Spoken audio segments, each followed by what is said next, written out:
किसान आंदोलन के एक पुराने तस्वीर को रख करके उन्होंने उसे वर्तमान के तस्वीर के रूप में दिखाया है। और ये मेरे लिए कहना अनुचित नहीं होगा, अतिशयोक्ति नहीं होगी कि राहुल गांधी भली भांति जानते हैं कि आज कांग्रेस पार्टी जो पूर्व में उनके अध्यक्षता के अंतर्गत काम करती थी, आज अध्यक्ष विहीन है। कांग्रेस पार्टी असमर्थ है जमीन पर किसी भी विषय को उठाने के लिए।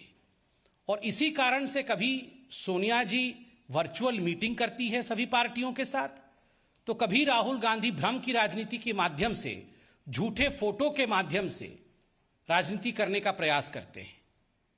अगर अंग्रेजी में कहा जाए तो Rahul Gandhi has become the political cuckoo of the present day Indian politics. Cuckoo चिड़िया जो होती है वो कभी भी मेहनत नहीं करती है, वो कभी भी अपना घोंसला खुद नहीं बनाती है। दूसरों के घोंसले में आनंद की अनुभूति करने की चेष्टा, this is called as political cuckoo of Indian politics.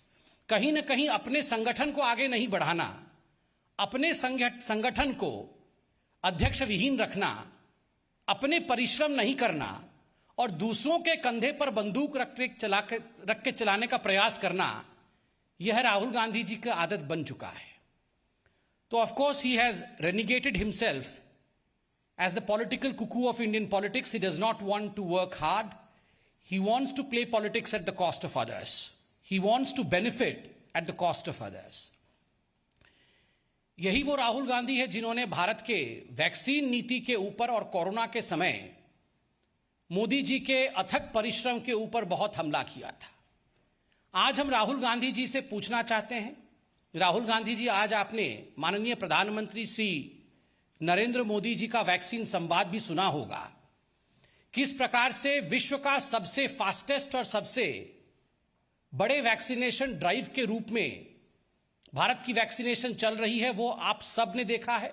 पूरा हिंदुस्तान आज इसका लोहा मानता है, पूरा विश्व इसे आज सलाम कर रहा है। मगर वही राहुल गांधी आज नदारत हैं, एक भी ट्वीट वैक्सीनेशन को लेकर वो करते नजर नहीं आते हैं। आज प्रधानमंत्री जी ने हिमाचल प्रदेश में बातचीत करते हुए बधाई भी दी है। हिमाचल प्रदेश, सिक्किम, दादर नगर हवेली, ये वो राज्य हैं जिनमें 100% कोविड वैक्सीनेशन हुआ है, एक डोज मिला है, 100%। त्रिपुरा जैसे अनेक राज्य हैं जिनमें बहुत सुचारू रूप से वैक्सीनेशन चल रहा है और 80% तक वैक्सीनेशन हो चुका है।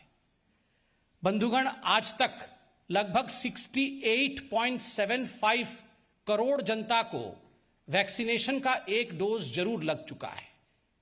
सोचिए जरा कितना बड़ा विषय है ये। लगभग 70 करोड़ भारत की आबादी को वैक्सीनेशन लग जाना और इस पर एक ट्वीट राहुल गांधी का ना होना। आज भारत भाग्य विधाता कौन है? भारत भाग्य विधाता भारत की जनता है। जनता जनार्दन है।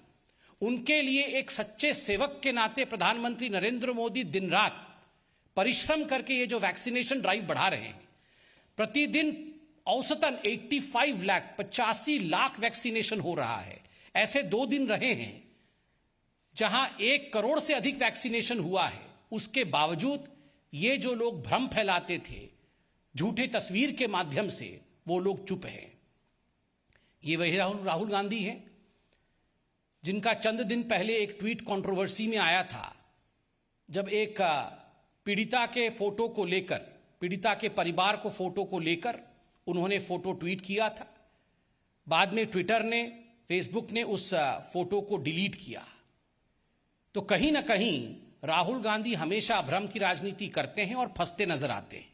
आज ही राजस्थान के जालोर डिस्ट्रिक्ट में एक माइनर के साथ, एक नाबालिग के साथ रेप का घटना भी सामने आया है।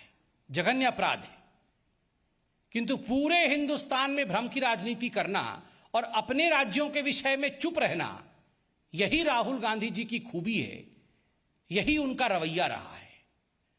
बंधुगण, आज हमने अखबारों में यह भी पढ़ा है कि किस प्रकार से छत्तीसगढ़ में जो वर्तमान के मुख्यमंत्री बघेल साहब है, उनके पिताजी और उनके परिवार के लोग स्वयं ही जातिवाद, विद्वेष फैलाने की कोशिश कर रहे हैं। कहीं ना कहीं एक डिसहार्मोनी का एनवायरनमेंट बनाने का प्रयास कर रहे हैं। उनके खिलाफ अब एफआईआर तक नौबत जा रही है। ये सब राहुल गांधी देखते नहीं है। इन सब से राहुल गांधी अनभिज्ञ हैं। राहुल गांधी जी, आप तो खुद बोलते थे मैं जनेऊधारी बहुत विराट हिंदू हूं। आपने फोन किया एक बार बघेल जी को? बघेल जी के पिताजी जिस प्रकार से एक समाज विशेष को लेकर वहां आग उगल रहे हैं, जिस प्रकार से वहां वैमनस्य की राजनीति हो रही है, इस विषय पर राहुल गांधी जी आपने ध्यान दिया? कहां से ध्यान देंगे? आप तो झूठे तस्वीर के माध्यम से अपनी राजनीति चमकाने में व्यस्त है। बंधुगण, एक और राहुल गांधी है तो दूसरी ओर हिंदुस्तान के हमारे माननीय प्रधान सेवक नरेंद्र मोदी जी है। अथक परिश्रम करके जिस प्रकार का स्थान नरेंद्र मोदी जी ने भारत की जनता और विश्व में बनाया है, यह अपने आप में अद्वितीय है। अभी हाल फिलहाल में यूनाइटेड स्टेट्स का ग्लोबल लीडर अप्रूवल रेटिंग आया है। आप सभी जानते हैं मॉर्निंग कंसल्ट का ये जो अप्रूवल रेटिंग है, ये प्रधानमंत्री नरेंद्र मोदी जी को लगभग 70% का अप्रूवल देता है, और जो डिसअप्रूवल रेटिंग है वह भी कम होकर 25% में ही रह गया है। 70% का अप्रूवल रेटिंग, ये अपने आप में एक बहुत बड़ी बात है, ये अपने आप में बहुत बड़ी अचीवमेंट है। 13 ऐसे देश हैं जिनके राष्ट्राध्यक्षों के साथ ये कंपैरिजन किया गया है, और इन सभी कंपैरिजन के बाद प्रधानमंत्री नरेंद्र मोदी जी आज पूरे विश्व के सबसे चहेते लीडर के रूप में सामने आते हैं। चाहे जो बाइडेन हो, चाहे जर्मनी के चांसलर मर्कल जी हों, उन सभी से आज आगे कोई नेता है पूरे विश्व में तो प्रधानमंत्री नरेंद्र मोदी जी है। इसमें सबसे महत्वपूर्ण बात है ये जो अप्रूवल रेटिंग है 70% का, जो निरंतर बढ़ रहा है। इससे पहले 66% का था, अब वो 70% का है। ये किन कारणों से है? जो उपलब्धियां भारत सरकार की रही है, प्रधानमंत्री नरेंद्र मोदी जी के नेतृत्व में भारत जिस प्रकार से गरीबों के लिए, किसान के लिए, अपेक्षितों के लिए लगातार काम कर रहा है, वो अपने आप में सराहनीय है। प्रधानमंत्री गरीब कल्याण अन्न योजना के माध्यम से 80 करोड़ जनता तक लगातार 2 वर्षों तक अन्न पहुंचाना, 5 केजी अन्न पहुंचाना, यह अपने आप में एक बहुत बड़ी अचीवमेंट है। ठीक उसी प्रकार विश्व का सबसे बड़ा टीकाकरण प्रयोजन, जिसके विषय में मैंने आरंभ में बताया, यह भी अपने आप में एक बहुत बड़ी उपलब्धि है। पीएम गरीब कल्याण योजना के माध्यम से 1,70,000 करोड़ रुपए व्यय करके गरीबों का मंगल करना, आत्मनिर्भर भारत किसान सम्मान निधि में 1.5 लाख करोड़ रुपए बिना बिचौलियों के किसान के बैंक अकाउंट तक पहुंचाना, यह अपने आप में विश्व का एक रिकॉर्ड है। एग्री इंफ्रास्ट्रक्चर में 1 लाख करोड़ रुपए खर्च करना, और रबी हो या खरीफ हो उसके लिए 1.5 गुना एमएसपी देना, यह अपने आप में कोई छोटी बात नहीं है। फसलों का रिकॉर्ड उत्पादन, फसलों का रिकॉर्ड खरीद अर्थात प्रोक्योरमेंट, और फसलों का रिकॉर्ड भुगतान, यह भी मोदी जी के कार्यकाल में संभव हुआ है। गन्ना किसानों का भी एफआरपी अभी हाल फिलहाल में रिकॉर्ड संख्या के साथ बढ़ाई गई है। डीएपी में प्रति बोरी 1200 रुपए की सब्सिडी, यह भी किसानों के साथ खड़े होने वाली नीति है। इनाम पोर्टल के माध्यम से किसानों को मार्केट मुहैया कराना, इसके माध्यम से प्रधानमंत्री जी ने किसानों के लिए लगातार काम किया है। बंधुगण, आज सिर्फ इतना ही हम कहना चाहते थे कि हिंदुस्तान की राजनीति में एक और ऐसे यशस्वी प्रधानमंत्री, प्रधान सेवक मौजूद हैं, तो दूसरे और राहुल गांधी भ्रम के माध्यम से, झूठी तस्वीरों के माध्यम से, ट्विटर के माध्यम से जो राजनीति करने की चेष्टा कर रहे हैं, वो कभी सफल नहीं होगा। देश की जनता प्रधानमंत्री को ही अप्रूव करती है, प्रधानमंत्री के साथ ही खड़ी है। कोई प्रश्न हो तो अवश्य पूछें।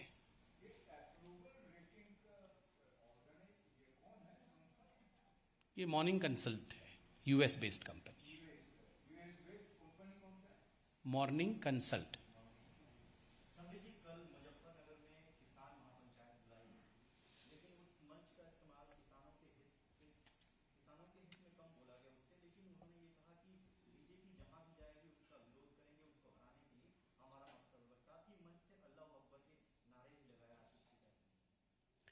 देखिए, जहां तक किसानों का संबंध है, किसान देश का अन्नदाता है। किसानों को जितना भी नमन किया जाए, किसानों के लिए जितना भी किया जाए वो कम है। 70 वर्षों तक किसानों की परिस्थिति हिंदुस्तान में किस प्रकार की रही है, यह हम सब ने देखा है। प्रधानमंत्री नरेंद्र मोदी 2014 से जब से प्रधानमंत्री के रूप में आए हैं, लगातार किसानों के लिए काम करना उनका ध्येय रहा है और वही कारण रहा कि पहली बार 1.5 गुना एमएसपी को बढ़ाना। और स्वामीनाथन जी जो कि इसके प्रणेता थे, उन्होंने खुद एक आर्टिकल लिख करके ये कहा कि जो मेरे स्वप्न थे उन स्वप्नों को यदि किसी ने साकार किया है तो उनका नाम नरेंद्र मोदी है। जिस प्रकार से रिकॉर्ड उत्पादन हो रहा है, जिस प्रकार से रिकॉर्ड खरीदी हो रही है, ये सारा कुछ आपके सामने है। क्या यह हकीकत नहीं है कि आज से कुछ वर्षों पहले आप याद करिए, दाल इत्यादि का उत्पादन इतना कम होता था कि हर सीजन में दाल की प्राइसेस आकाश छूती थी। आज ये जो इंसेंटिव प्रधानमंत्री नरेंद्र मोदी जी ने दिया है, उसके कारण दाल इत्यादि के उत्पादन में भी बढ़ोतरी हुई है। पीएम किसान सम्मान निधि 1.5 लाख करोड़ से अधिक रकम किसानों के अकाउंट में डीबीटी के माध्यम से डायरेक्टली जाना, बिना किसी बिचौलिए के। यह बोलने में बड़ा आसान है, किंतु होने में कितना डिफिकल्ट होगा आप जरा सोच के देखिए। इतने बड़े देश में करोड़ों किसान तक इस प्रकार डीबीटी के माध्यम से पैसा उनके अकाउंट तक पहुंचता है, यह प्रधानमंत्री नरेंद्र मोदी जी के कार्यकाल में ही हुआ है। यूरिया की कमी के कारण पहले सड़कों पर गोलीबाजी होती थी, किसानों की जानें चली जाती थी। आज यूरिया की कोई किल्लत नहीं है, यूरिया की ब्लैक मार्केटिंग नहीं होती है। इन सब विषयों को आखिर कौन देखेगा? जहां तक ऑपोजिशन का सवाल है, ऑपोजिशन कहीं ना कहीं अपने राजनीतिक फायदा के कारण दूसरों के कंधे पर बंदूक चलाना चाहती है। यह उचित नहीं है। हमेशा हमारी सरकार किसानों की सरकार थी, आगे भी किसानों की ही सरकार रहेगी। देखिए, क्या नारे लगाना नारे नहीं लगाना उनके नेताओं का विषय है, इस पर मैं टिप्पणी करूं ये उचित नहीं लगा।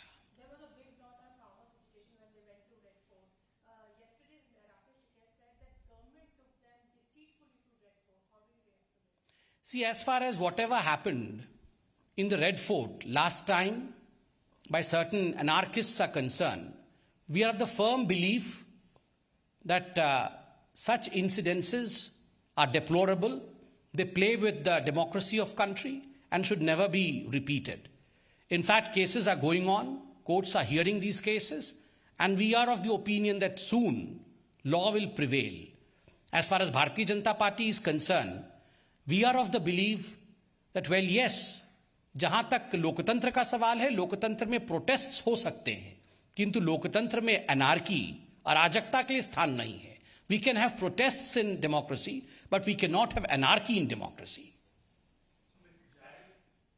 Mohit.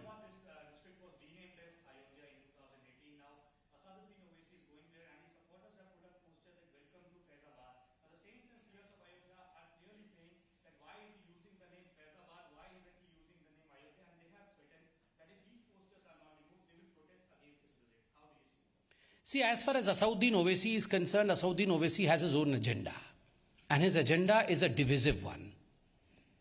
We are quite aware that Faizabad's name has been changed, and today, after the court's verdict, we are on the way towards the Bhavya Ram Mandir. Thanks to the Modi government in the center and the Yogi government in Uttar Pradesh, that we are moving peacefully in the right direction. But of course, due to political benefit that Mr. Asauddin Owaisi is trying to gain, he will play all kind of divisive politics. People are intelligent enough, and I'm sure people of Uttar Pradesh will not fall in for such kind of divisive politics.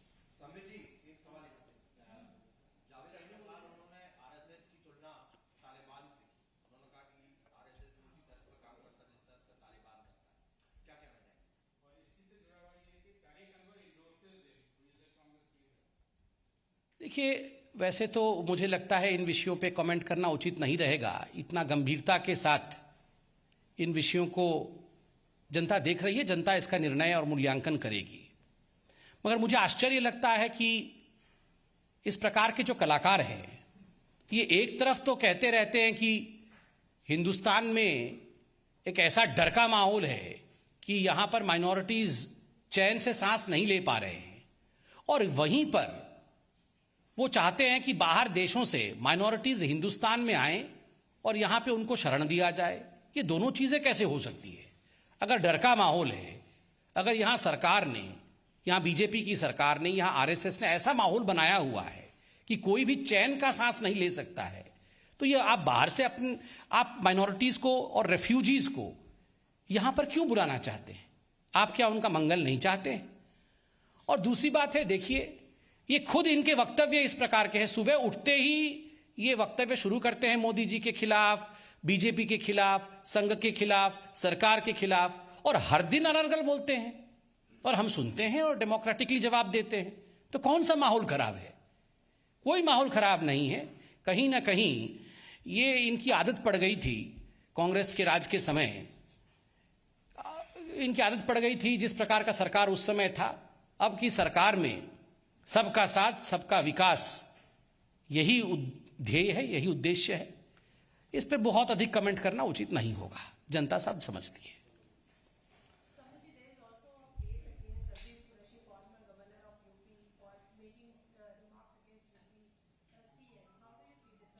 I'm not aware of this. I think all the questions answered. Thank you.